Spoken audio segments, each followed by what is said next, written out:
Gaano katagal ba kayo na nag-live-in, Nelian? Bali po, ma'am, itong pagkahiwalay namin 2019, pangatlong hiwalay na po namin to. So away-bati. Opo. 2017, hiwalay po kami. Tapos pagka 2018, nagbalikan. Tapos naghiwalay. Tapos 2019. 19, opo. So ibig sabihin, the whole time, nasa iyo ang mga bata. Opo, At saka ma'am. hindi naman kayo kasal. Hindi po. Kailan nagsimula itong hiraman ng mga bata na ito? Para namang mga laruan. Ano po, ma'am? Nitong February 24 po, kasi po patapos na po yung klase. Opo. Tapos bago po nangyari yun, may usapan na po kami ng mga anak ko na pagkatapos ng klase, papuntahin ko po sila dito. Opo. Nasaan ba kayo sana? Sa Marikina po. Sa Marikina. Yung mga bata nasa province po. Ako po yung nasa... probinsya, ikaw ang nandito. Opo. So sa probinsya, sino ang kasama ng mga bata? Yung ate ko po, ma'am. Kasi Yung wala ate na po mo. kaming parents po. Okay. Gaano ka kadalas na nakakauwi naman sa inyo? Last 2024 po, ma'am, umuwi po ako nung nila po, recognition po nila. Okay. So sa makatuwid, naghiwalay kayo, yung mga bata, kailan pa na nandoon sa ate mo? 2024 po, ma'am, nung pagpunta ko dito. 2024. Opo. Okay. Pero before that, ikaw talaga. Ako po talaga, nasa iyo akin po talaga. Okay, gusto Ako lang po yung natin nag-aaraga ma-establish po. yun. Opo. Okay. At hindi talaga nagbibigay ng kahit na anong Wala po, ma'am. sustento. Opo. Kasi pag hinihingian po siya, marami po siyang kondisyon na gusto. Na Opo. gusto. Okay. Siya ba ay may asawa ng iba? May kinakasama? Meron na po ngayon, ma'am. May ka-live-in na po din po May siya mga ngayon. anak siya doon. Yung ka-live-in niya po ngayon, may anak pong 2. Okay. So sa makatuwid ay gusto natin na makuha ulit ang mga bata. Opo. Okay. Hindi kayo kasal di ba? Hindi po, ma'am. Okay. So technically, sa'yo talaga ang mga bata. Kahit na nasa edad na sila na beyond 7 years old, ang default niyan ay sa'yo kasi hindi naman kayo kasal. Pwede na lang siguro kung merong tinatawag natin na compelling reason at evidence na maibibigay, pero kailangan patunayan. Opo. Magandang hapon sa iyo, Rizaldi Reyes. Nasa iyo ang mga bata, Rizaldi? Ang mga bata, ma'am, iniwan ko sa kapatid ko. Tulad ng dating ginawa niya sa dati, sa magkapatid rin niya iniwan. Tapos, yung sinabi niya nga wala akong nagsuporta, ma'am. Dati, nag-apply siya ng, dati, Clarin po siya nakatira. Tapos, nag-apply, ang sabi niya, magpunta siya ng Cagayan. Tapos, mag-apply daw siya ng abroad. Hindi kayo kasal, tama? Hindi. Okay. Nung habang hiwalay kayo, nakakapagbigay ka ba ng sustento sa mga bata? Ang nangyari po, ma'am, ay napumunta siya ng Cagayan. Ang mga bata iniwan sa kapatid. Sa dati niyang kalipin na tumboy. Tapos, papunta siya ng Cagayan, nag-chat sa akin ang ate na. Sabi niya, wala daw pagkain ng mga bata doon. Kailan ito, Saldi? Kailan ito? Kailan ito nangyari? Hindi ko na mapansin, ma'am, kung ano yung year. Basta parang patapos ng pandemic. 2022. Okay. So, anong ginawa mo nung ganun ang sinabi sa'yo ng Ang ate? ginawa ko, simple, naghingi siya ng suporta. Pinadalhan mo? Tapos, pinadalhan ko. Magkano? Hindi pa. Hiningi siya ng suporta. Tapos, sabi niya, mag-upload daw siya. Ang sabi ko, sige, mag-upload ka. Pinaladahan ko siya ng 20K. Nailin, anong gusto mong sabihin kay Saldi? Kasi mukhang sa kanya, binabaliktad niya. Iniwan mo yung anak mo nyo sa ibang tao? Opo. May kinakasama kang iba? Opo. Ma'am, 2021, may ka-live-in po ako na... LGBTQ? Opo, LGBTQ. Meron po akong ka-live-in. Tapos po, ma'am, may nagka-problema po. Tapos, mahina na po yung naging business ko sa mismong namin tinitirhan. So, nangyari po, pumunta po ako ng malaking syudad po, ma'am, sa Cagayan de Oro po. Nagtatrabaho po ako, ma'am.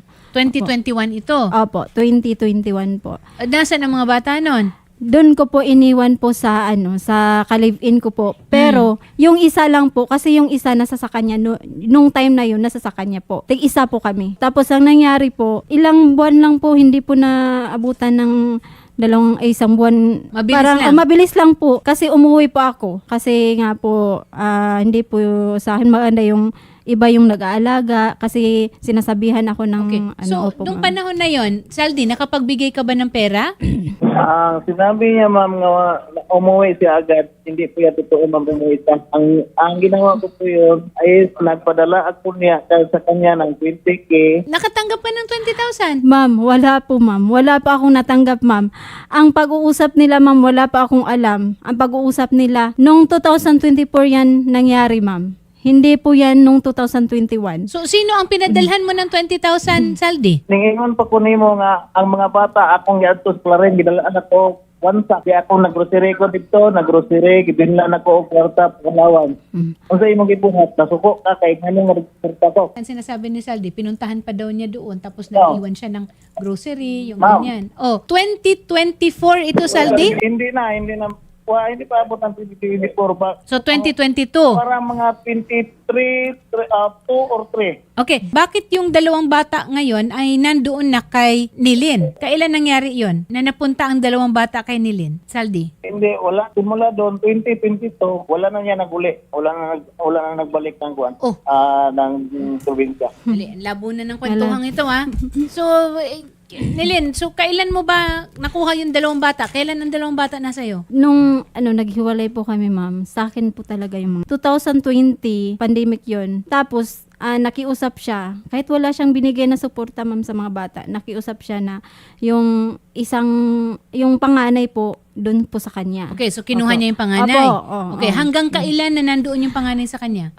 Parang buwan lang din ma'am. Kasi kinuha ko kasi yung trabaho niya malayo din siya. Tapos hindi po siya madalas umuwi. Opo. Tapos Pero- iniiwan lang po niya dun sa Oh. niya. Pero ito sa nakikita ko, pareho kayong dalawa eh.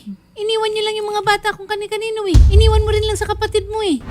Ma'am Crystal, maayong hapon. Ngayong hapon. Pwede ba ipaliwanag natin sa kanila ano ba ang patakaran pag nagkakaroon ng issue of custody dito sa mga sitwasyon na hindi kasal? Ang mga bata ay 9 years old at 8 years old. Pag hindi kasal, under sa family code, yung full parental authority and custody is generally with the mother. Yes. Okay. Side. Mm. Tapos, ang responsibility ng father is to support. To support, yes. Opo. Ah. Oo.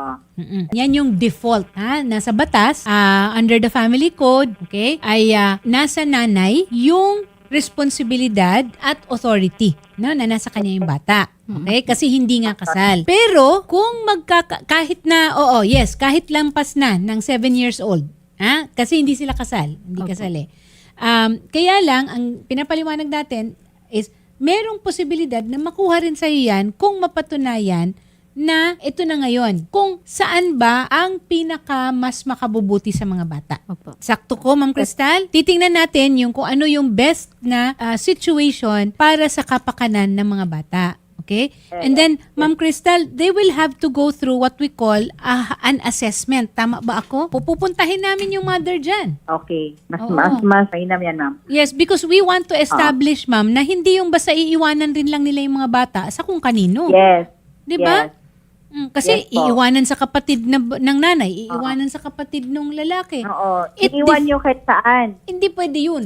Neglect yun. Neglect. Yes, kayong dalawa pa ang matatamaan yan. Opo. 'Di ba? Si Ma'am Crystal, siya ang nasa City Social Welfare Development Office, no? Opo. Meron silang gagawin na una kausapin kayo, ha? And then magkakaroon ng assessment, okay? Ma'am, will this have to go through a court custody case in case na hindi sila magkaayusan? We will refer them to court, ma'am. Pero mas mainam kung dito pa lang magkaayos na sila. Yes. Through mediation and case Oo. conference. Yan. Kasi hindi na lang ipaabot sa court. Yes. Ang Pag-usapan na lang natin mabuti. Yun. Case conference ang tawag natin doon. Oo. Ha? Rizaldi? Yes, ma'am. Nakasabot ka? Nasabtanin mo, naintindihan mo? So, hindi pwedeng basta kunin ng bata, bawin ng bata, tapos iiwanan nyo rin lang naman pala sa kapatid nyo. Hindi naman pala kayo ang mga ngalaga. Ganito O kasi nangyari, ma'am, parang ano lang parang neglect din yung para sa mga bata na nag-aaway kayo para sa bata tapos iiwan na niyo sino. Mm-mm. Oh. Para sa akin, ito nangyari sa akin. Siyempre, ano man sa papa yung mga magtrabaho, di ba? Siyempre, sa akin, minsan, maiwanan minsan mga bata. Kasi naghanap ako ng trabaho para hindi ka kinabukasan. nagtatrabaho ka nga, hindi ka naman nagbibigay ng suporta. Hindi sa ganun, ma'am. Hindi, Saldi, tanungin ko lang, ilang beses kang nakapagbigay ng suporta? Yung sinasabi mo nagbigay ka ng 20,000? Oo. Tapos, Sino ang tumanggap ng 20,000, Saldi? Nakabikas yun, ma'am. Naka? Yung sinindan ko sa kanyang number. Sa number. Oh. So may proof 'yun ha, may Tapos, tapos, ma'am. Tapos, pagkatapos noon, kasi wala na siya sa mga bata, din doon sa Cagayan. Ang nangyari doon, kasi nagabalitaan ko wala namang pagkain ng mga bata doon. Ang ginawa ko, ma'am, pinuntahan ko sa Clarin, binigyan ko ng 1 sack bigas, tapos grocery, tapos pera. Kanusa na Saldi? Kanusa na nahitabo? Kailan mo ginawa 'yan? Naitabo. Pwede to kontakon sa iyang ate, ma'am, karon makadugang sa informasyon. Lagi, Pwede mo sa informasyon. yes. Ang iyang banat na kay naagi ko di klaro nang itabo. O lagi, kanusa na? Kailan mo ginawa 'yan? Kailan? Anong taon 'yan? Dili man ako makuan. Di na ko ano nga taon, Okay. ma'am, So kasi ibig sabihin medyo matagal na. Kasi mga banda sa mga 2023 or Oh. Pagkatapos nun, meron bang nasundan ba 'yon na nagbigay ka ulit ng kaukulan na suporta o hindi na nasundan? Oo, siyempre. Kailan? Punta mga bata, siguro basta kay sunod-sunod ko akong nagbigay sa kanya yung mga bata. Basta October, November, December. Magkano? Pila imong gihatag? Magkano?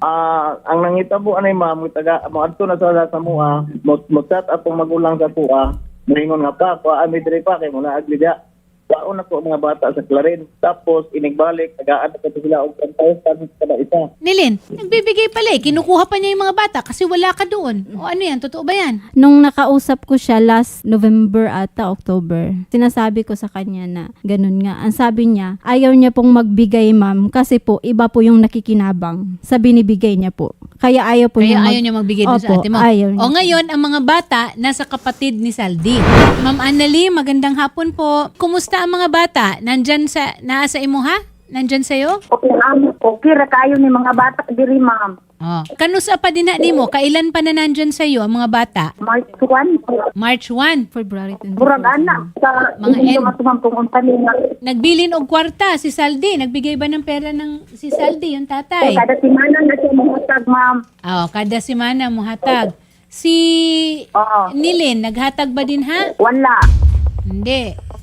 Okay. Te, alam mo to, yung pinapunta ko po yung pamangkin ko po dyan. Tapos pagdalhan sila ng pagkain. Tapos yun po, kinakausap ko yung mga bata. Alam na alam mo te yung ginagawa mo kasi inaano mo. Tinuturuan mo yung bata. Tinuturuan mo yung anak ko, te. Sinisiraan mo ako sa mga anak ko, te. Hindi ko matanggap. Sobra talagang sakit. Ang sakit sa akin bilang isang ina. Ako ang nag-aruga sa kanila. Nagpapakahirap ako magtrabaho para lang sa mga anak ko. Tapos, basta-basta nyo lang ako siraan. Kahit hindi nasuporta yung kapatid mo sa anak sa mga bata. Hindi ko tinanim sa utak nila na ganun ang nangyari. Bagos ako pa nga mismo ang nagsabi sa kanila na kahit anong mangyari, papa nyo pa rin yan. Huwag nyong iwala yung relasyon nyo sa papa nyo. Kasi hindi kayo kasali kung ano man yung namin. Ang sakit lang, te. Alam mo yung mararamdaman ng isang ina, pero bakit na yun nagawa sa akin, te? Nasasaktan talaga ako. Yung mga bata may tumutan ako na silang Oo, sabi pa nila sa akin. Ang sabi niyo pa kung ano daw yung ginawa namin para hindi na bumalik sa akin yung mga anak ko. Ano ang gagawin ko? Nandito ako sa Manila.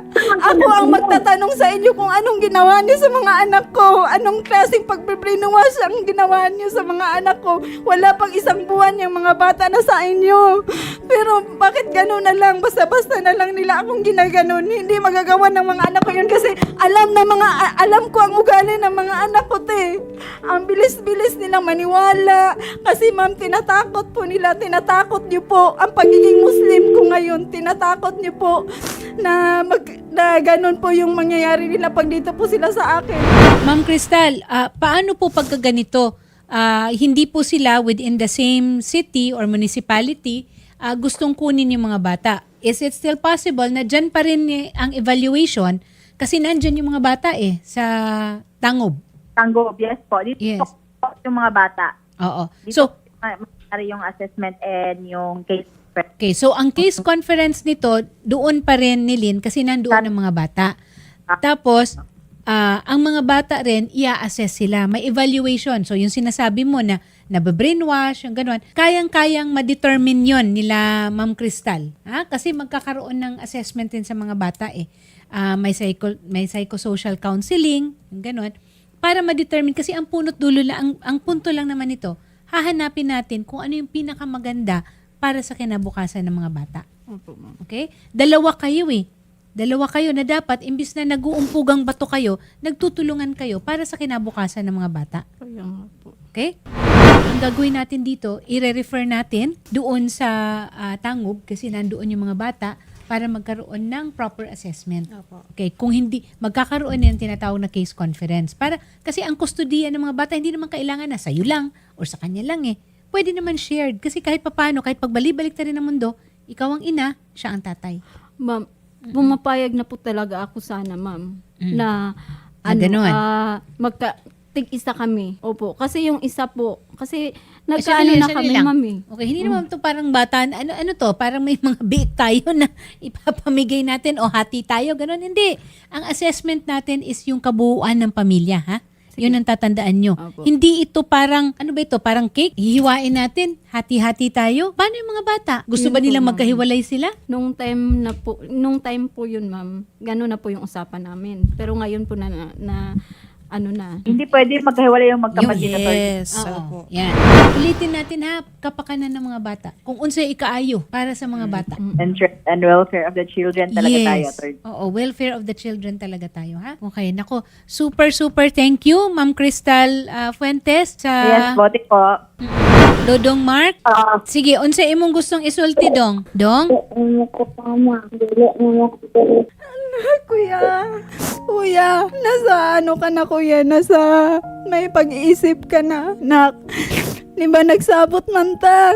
Dire mong duha ni Warin nak. Nagsabot biyata ha, wala pa naman ang klase. Nagsabot nito na ako niya nga nung nautro man yung una-una nak. Nasakitan kay ko na kay. Ako dyan ang nag-atiman ninyo, nag-aruga, nagsuporta ninyo nak. Kuya nga nung ingunana man ng nakanisisyon man dahil mo gingon ana nakastorya man mo na ako gingon ana sakit kais para sa ako kuya kabalo ka kuya unsa tamo ka mahal kuya kasabalo jud ka kuya bisag na ako sa trabaho kuya dili mawala na atong video call ninyo sakitan kay ko kuya nganong ingon ana inyo ang gipang istorya about na ako kuya kabalo jud ka kuya na nakasasaktong pag ano kuya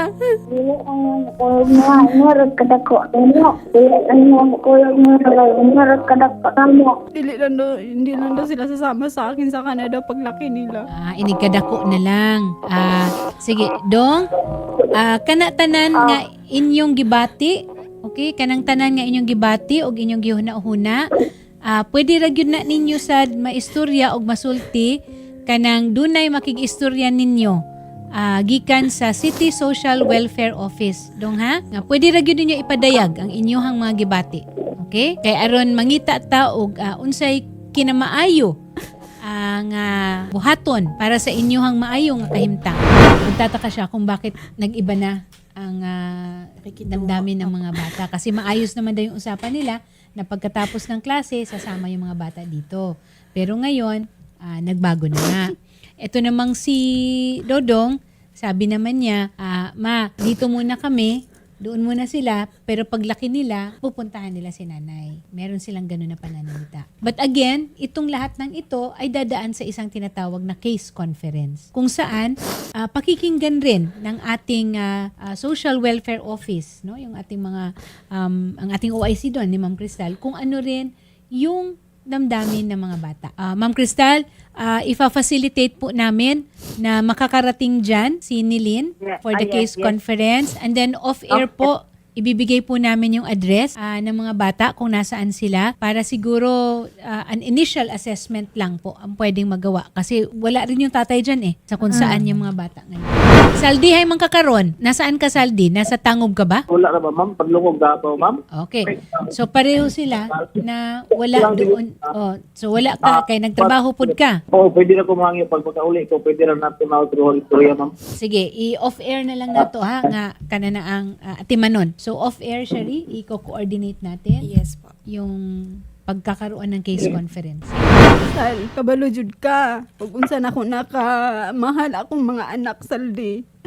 Kay bisag asa ko naabot diri lang gatrabaho ko diri sa Manila na hindi dili ko na sila gidala kay layo na. Nag ano ra ko og panahon para mas stable ko para hindi sila dili sila mahirapan. Na akong ingon nimo, Saldi, ang masasabi ko lang sa'yo na sana po magkasundo na lang po tayo sa mga anak. Dahil gusto ko po talaga yung mga anak ko nandito po sa akin. At alam mo yan, dahil ako po talaga, alam mo yan, ikaw nasa trabaho ka lang. Ako po talaga yung nandyan para sa mga anak ko. Kaya sana po, kasi po, kung titingnan po kasi, kung sasabihin mo na kung nasa sayo, doon mo naman iniiwan kay Ate Anali. Kung sasabihin po natin na titigil ka sa trabaho tapos ikaw yung mag-aalaga, hindi mo rin maaalagaan kasi nandun ka din sa live-in partner mo, may mga anak din kayo. Samantalang ako, pag andito na yung mga anak ko, ako na po yung mag-aalaga. Kaya sana po magkasundo na lang po tayo kasi hindi ko yan pinagbabawal sa'yo. Kahit hindi ka nagsuporta, Saldi, alam mo yan. Hindi ko pinagbabawal sa iyo yung mga anak mo. Kahit hindi ka nagsuporta. Sana magkasundo na lang tayo na dito po sa akin yung mga anak ko at wag na lang ninyo pong na mapupunta sa inyo.